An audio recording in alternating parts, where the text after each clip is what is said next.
Sir దాదాపు cyber crime అనేది శ్రీకారం చుట్టిన దగ్గర అంటే ఆన్లైన్ ఫ్రాడ్స్ కానీ లాటరీస్ ఫ్రాడ్ కానీ దగ్గర నుండి మీరు సైబర్ క్రైమ్ మనం చూస్తూనే ఉన్నారు. దాదాపు మనకు తెలిసి ఒక 7-8 సంవత్సరాల నుంచి అనుకుంటున్నాం. 97 నుంచి.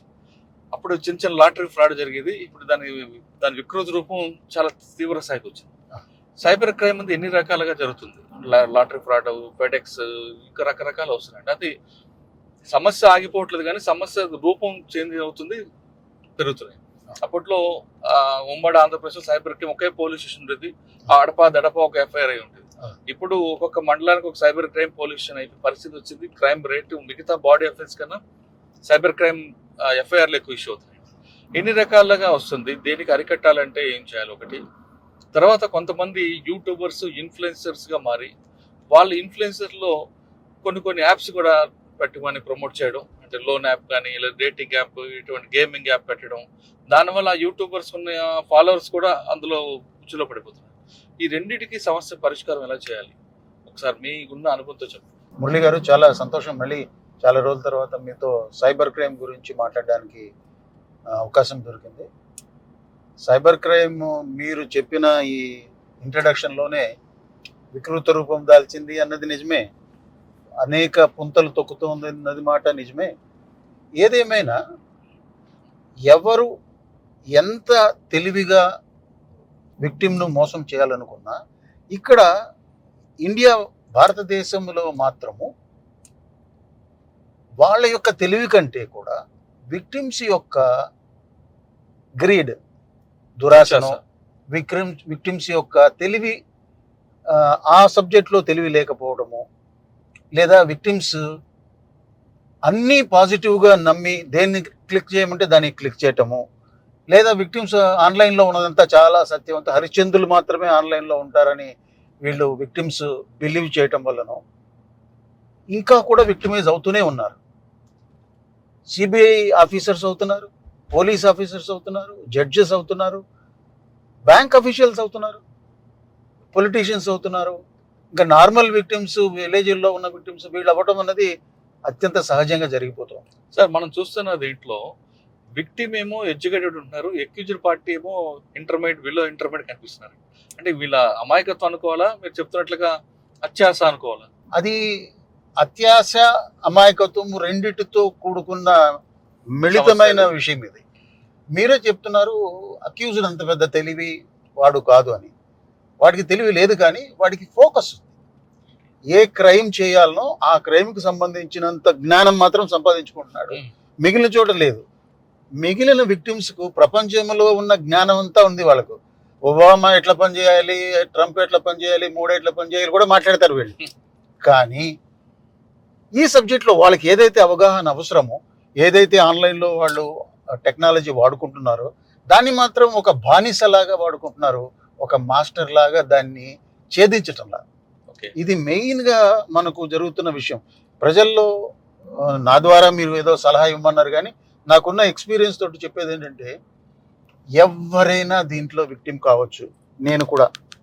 నేను 25 ఏళ్ల నుంచి ఉన్నానని చెప్పి నా వాడు క్రిమినల్ నన్నేమి స్పేర్ చేయడు. ఏ క్షణంలో అయినా ఎగ్జంప్షన్ ఏమి ఉండదు, రిజర్వేషన్ లేదు, ఏమీ లేదు. అంత ఎవడైనా ఒకటే. వాడికి ఒక ఫోన్ నంబరు ఎవరి దగ్గరైనా ఉంది, ఆ ఫోన్ నంబర్లో బ్యాంకుకు సంబంధించిన డీటెయిల్స్ ఉంటే వాడి యొక్క విక్టిమే. వాడికి నిజానికి కులగోత్రాలకు, దేనికి, రిలీజియన్ ఏమి సంబంధం లేదు. భారతదేశం అవునా కదా కూడా వాడికి సంబంధం లేదు. సో అంత ఇంపార్షియల్గా ఉన్న క్రిమినల్ను అరెస్ట్ చేస్తారని ఒక సినిమాలో చెప్పినట్టు క్రిమినల్స్ అంత ఆర్ట్లో ఉంటే అరెస్ట్ చేస్తారా అన్నట్టు తయారైంది ప్రస్తుత వ్యవహారం. వాళ్ళని మెచ్చుకోవాలన్నా మనమై విక్టిమ్స్ను బాధపడుతూ వాళ్ళు చాలా కష్టాల్లో ఉండి మన దగ్గరికి వస్తుంటే వాళ్ళ బాధను మన బాధగా ఫీల్ అవ్వాలన్నా ఒక్కొక్కసారి మాకు విచిత్రమైన పరిస్థితులు ఏర్పడుతుంటాయి. ఓకే సార్, 97లో స్టార్ట్ అయినప్పుడు లాటరీ ఫ్రాడ్ స్టార్ట్ అయింది. అప్పుడున్న ఎంఓ ఇప్పుడు వచ్చేసరికి ఎంఓ ఎన్ని దశలు మారిందని ప్రజెంట్ ఎక్కువ ట్రెండింగ్ ఉన్న ఎంఓ ఏంటి? లాటరీ ఫ్రాడ్స్ అనేది ఇంతకుముందు అడ్వాన్స్ ఫీ ఫ్రాడ్ అనేవాళ్ళము. ప్రతిదానికి ఏదో మేము ఫారిన్ నుంచి వచ్చాము, పార్సల్ తెచ్చాము, ఫారిన్ నుంచి వచ్చాము, నల్ల కరెన్సీ తెచ్చాము, ఫారిన్ నుంచి వచ్చాము, మీకు లాటరీ తెచ్చాము, ఇలాగే ఒకటే ప్యాటర్న్లో ఉండేది. అప్పుడు వాటిని మనం నైజీరియన్ ఫ్రాడ్స్ అని పిలిచేవాళ్ళం. దాదాపు 2012, 2013 వరకు కూడా నైజీరియన్ ఫ్రాడ్సే ర్యాంపాంట్గా ఉండేవి. చాలామంది ప్రజలు దాంట్లోనే మోసపోయేవాళ్ళు.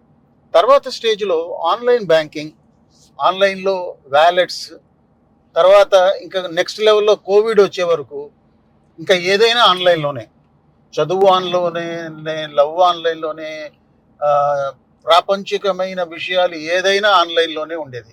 ఎక్సెప్ట్ కోవిడ్కి బయటకు పోవద్దంటే మాత్రం పోయేవాళ్ళం తప్ప ఆన్లైన్లోనే ప్రతిదీ చేయటం అలవాటు చేసుకున్నాం. అందుకని కోవిడ్ తర్వాత మన క్రెడెన్షియల్స్ను వాడుకుంటూ మన క్రెడెన్షియల్స్ను ఫస్ట్ దొంగతనం చేసేవాళ్ళు ఒక గ్రూప్ అవుతే, ఆ గ్రూప్ క్రెడెన్షియల్స్ను ఆన్లైన్లో పెట్టడం ఇంకొక గ్రూప్ అవుతే, ఆన్లైన్లో ఎవడో కొనుక్కోవడం ఇంకొక గ్రూప్ అవుతే, కొనుక్కున్నవాడు ఎవడో దాన్ని ఒక నేరంలాగా దాన్ని కమిట్ చేసేయడం అవుతాయి. ఇలాగా ఒక పెద్ద చైన్ ఏర్పడింది. అందుకనే మన కొత్త లాలో జస్ట్ సైబర్ నేరాలు అనేదే కాకుండా ఆర్గనైజ్డ్ క్రైమ్స్కు 111 అనే ఒక సెక్షన్ తీసుకుని వచ్చి ఆర్గనైజ్డ్ క్రైమ్స్ను ఏ విధంగా శిక్షించాలనేది శిక్షలు కూడా పెంచడం జరిగింది. ముఖ్యంగా ఈ ఆర్గనైజ్డ్ క్రైమ్స్ అంటే ఈ సైబర్ క్రైమ్స్కు సంబంధించినవే దాంట్లో ఎక్కువ డెఫినేషన్స్ ఉన్నాయి. సార్ మీరు చెప్తున్నట్లుగా అప్పటి నుంచి ఆన్లైన్ ఫ్రాడ్స్, నైజీరియన్ ఫ్రాడ్ నుంచి వచ్చారు. ఇప్పుడు ఎక్కువ ట్రెండింగ్ ఫెడెక్స్ అని లేదా ఇంకా రకరకాల మోసాలు పెరుగుతున్నాయి. ఎక్కువ ట్రెండింగ్ ఏముందండి? ఎక్కువ శాతం దీనికే అట్రాక్ట్ అవ్వడానికి ప్రధాన కారణం అనుకోవచ్చు. ఇప్పుడు ఎక్కడైతే కోవిడ్ దగ్గర ఆగానో, కోవిడ్లో రకరకాల ఆన్లైన్ యాక్టివిటీస్ పెరిగాయి, దాంతో క్రైమ్ జరుగుతుందని చెప్పాను కదా. దానివల్ల మన డేటా చాలా మటుకు మనము విచ్చలవిడిగా ఆన్లైన్లో పెట్టేశాం. దానివల్ల ఏమవుతుందంటే, నేను ఏదో ఒక ఐటము ఏదో ఒక బిజినెస్ సైట్ నుంచి తెప్పించుకొని ఉంటాను ఇంట్లో, నా ఇంటి అడ్రస్ దానిలో ఉంటుంది, నా బ్యాంకు సంబంధించిన డీటెయిల్ దానిలో ఉంటాయి. ఎవరో ఒకరు దాన్ని అప్లోడ్ చేస్తున్నారు ఆన్లైన్లో. డేటా ఎక్కడో పిల్ఫరేజ్ జరుగుతూ ఉంది, ఆ ఏరియా నుంచి ఆన్లైన్లోకి వెళ్తాం. దానివల్ల ఏమవుతుంది, ఇందాక మీరు చెప్పిన పార్సల్ రిలేటెడ్ ఫ్రాడ్స్, రకరకాల కంపెనీస్ ఉన్నాయి.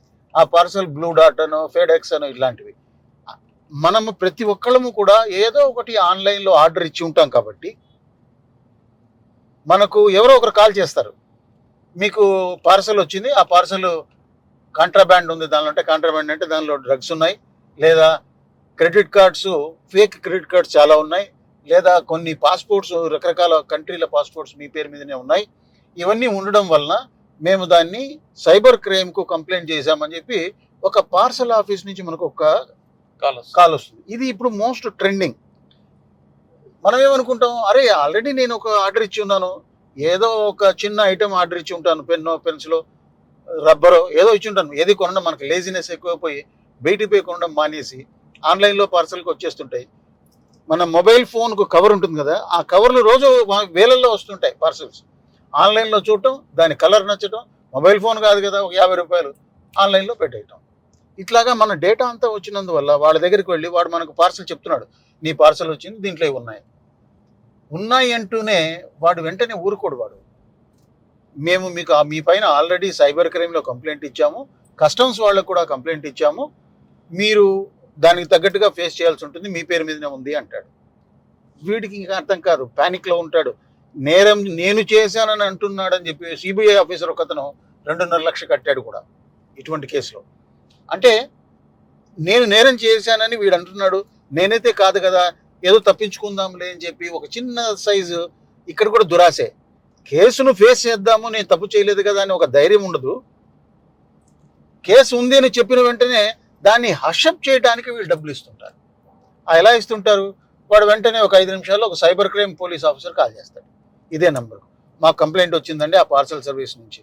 వీడికి ఇంకా ఎక్కువ అనుమానం వస్తున్నారు, నిజమేనేమో. వాడు చెప్తాడు, మేము మీకు హెల్ప్ చేస్తాము, ఇంత డబ్బులు పంపించండి, ఇక లాయర్ను అపాయింట్ చేసుకోవాలా, లేదంటే మీకు అరెస్ట్ వారెంట్ వస్తుంది. భయపడిపోయి ఒక 30,000, 50,000, లక్ష వాడి అని చెప్తే మనుషుల భయాన్ని బట్టి వాడి ఫీజు ఉంటుంది. మనం రెచ్చిపోయే కొద్దీ వాడు 2 లక్షలు 10 లక్షలు కూడా చేసేస్తుంటాడు. భయపించేసి వెంటనే ఒక గంట తర్వాత కస్టమ్స్ డిపార్ట్మెంట్ వాడు కాల్ చేస్తాడు, మేము కస్టమ్స్ కాల్ చేస్తున్నాము, మీరు ఏదో కాంట్రాబ్యాండ్ వచ్చిందంట, ఇవన్నీ మనీ లాండరింగ్కి సంబంధించిన కేసు, ఇది మీ మీద మేము ఈడీలో కేసు, ఇప్పుడు అందులో ఈడీ అంటూనే ప్రతి ఒక్కడు భయపడిపోతున్నారు కదా, ఈడీలో కేసు పెట్టాము, మీకు కొంత మనీ మీరు కట్టాల్సి ఉంటుందంటే అక్కడ 5 లక్షలు 10 లక్షలు. నాకు తెలిసిన కేసెస్లో 45 లక్షలు 50 లక్షలు ఇట్లా కట్టిన వాళ్ళు ఉన్నారు. 2 లక్షలు 3 లక్షలు కట్టి అనుమానంతో మళ్ళీ ఆపుకొని మళ్ళీ ఎలా మాలాంటి వాళ్ళను రోజు ఫోన్లో డిస్కస్ చేసుకొని మళ్ళీ ఆపుకున్న వాళ్ళు ఉన్నారు. ఒక అతనైతే నాకు ఫోన్ చేశాడు, నా ఫోన్ నంబర్ ఆన్లైన్లో ఉంటుంది కాబట్టి ఫోన్ చేశాడు, సార్ 2 లక్షలు కట్టాను పొద్దున. అంటే లేదు బాబు అది తప్పు, అది లేదంటే మళ్ళీ ఆ రోజు ఏమన్నా అంటే నేను డబ్బులు పే చేయను అన్నాడు. నెక్స్ట్ డే మళ్ళీ ఇంకొక గంట తర్వాత ఒక 10-10:30 గంటల రాత్రిపూట నెక్స్ట్ డే ఫోన్ చేశాడు, సార్ నాకు అరెస్ట్ వారెంట్ వాళ్ళు వాట్సాప్లో పంపించారు సార్, భయమైంది సార్, ఇంకొక 4 లక్షలు కట్టాను సార్. అరే ఏది ఆన్లైన్లో వచ్చినా నిజమని ఎలా అనుకుంటారయ్యా? నేను ఒక ఎస్పీ అని అన్నావు, నా ఫోన్ నంబర్ తీసుకొని, నేను కాల్ చేయలేదు, నువ్వే నా ఫోన్ నంబర్ తీసుకొని నాకు కాల్ చేసి నేను చెప్పింది వినకుండా దొంగ చెప్పింది నువ్వు వింటున్నావు అంటే నువ్వు ఏ విధంగా నిన్ను మెచ్చుకోవాలా? తిట్టాల్సి వస్తుంది నేను. అంటే లేదు సార్, ఇప్పుడు ఏం చేయాలి సార్, వెంటనే కంప్లైంట్ ఇవ్వండి అని. ఆన్లైన్లో ఇది ఒక సులభతరమైన మార్గం ఉంది. 1930లో కంప్లైంట్ ఇస్తే 1930లో కంప్లైంట్ ఇస్తే ఎంత త్వరగా మనం కంప్లైంట్ ఇస్తే, మన డబ్బులు డిపాజిట్ చేసిన తర్వాత ఎంత త్వరగా కంప్లైంట్ ఇస్తే ఆ మనీని వాళ్ళు అక్కడ ఫ్రీజ్ చేస్తారు. సో సలహా ఏమిటంటే, ఇటువంటి మీరు కంప్లైంట్స్ వచ్చినప్పుడు వెంటనే మీరు డబ్బులు కట్టిన వెంటనే కనుక మీరు 1930 కంప్లైంట్ ఇవ్వటము, మీ బ్యాంక్ వాళ్ళకు ఇన్ఫర్మేషన్ ఇవ్వటము చేస్తే, బ్యాంక్ వాళ్ళకు కూడా ఎలా ఇస్తారు ఇన్ఫర్మేషను? కాలింగ్ నంబర్ ఆన్లైన్లో సెర్చ్ చేయొద్దండి, మీ ఏటీఎం కార్డు వెనకాల నంబర్ ఉంటుంది, బ్యాంక్ సంబంధించిన కాలింగ్ నంబర్ ఉంటుంది, దాని ఫోన్ కాల్ చేసి చెప్పండి. చెప్తే మీది కార్డును బ్లాక్ చేసుకుంటారు, మీ మనీ ఏదైతే అకౌంట్కి వెళ్ళిందో ఆ అకౌంట్ను కూడా ఫ్రీజ్ చేస్తారు.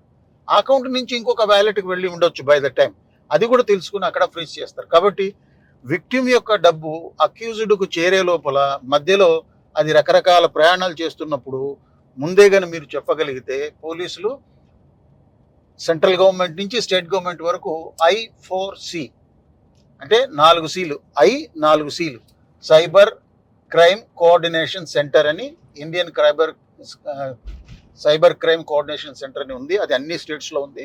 వాళ్ళు చేస్తున్న పని అంతే. వాళ్ళు మ్యానింగ్ కూడా చాలా మందిని పెట్టారు అక్కడ, 30 మంది 40 మంది ఉంటారు అవైలబుల్. వాళ్ళు వెంటనే దాన్ని ఫ్రీజ్ చేస్తారు.